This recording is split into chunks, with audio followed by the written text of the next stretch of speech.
Good mythical afternoon, everyone. This is Mr. Ayala. This is 12.2, the Texas Revolution, condensed.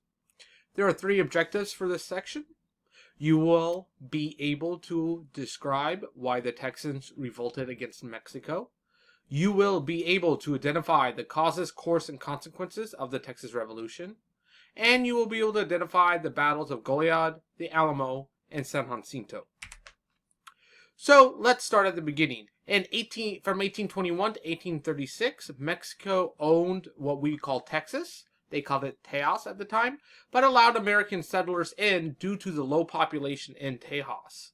This would be led by the Austin family, in particular, Stephen Austin.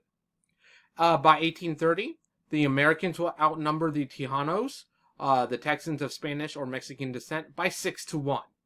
And because their numbers were so large, this began to increase tensions between the Mexican government and the settlers.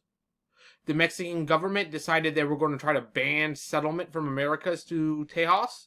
They also were requiring them to all speak Spanish and were outlawing slavery, which really ticked off the majority of these settlers, and so they rebelled in 1834. In 1835, Austin went to go see the Mexican president, Antonio de Lopez de Santa Anna, and was held for ransom for 1 year. Because Santa Anna knew that no matter what agreement he made with Steve Austin, that the rebels in Texas would rebel. So he was thinking this would be a way to stop them from rebelling.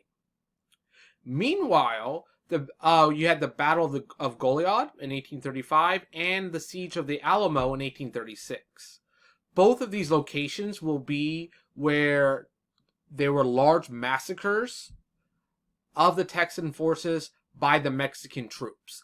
And this ends up really reigniting the passion of these Texans. And they would use the rallying cry, "Remember Goliad, remember the Alamo." And then other Americans from the rest of the United States decided that they wanted to support the Texan cause and begin to go southwards to join the revolution. So we get to the Battle of San Jacinto in 1836, and the Texans win a major battle. And this forces Santa Anna to give Texas its independence.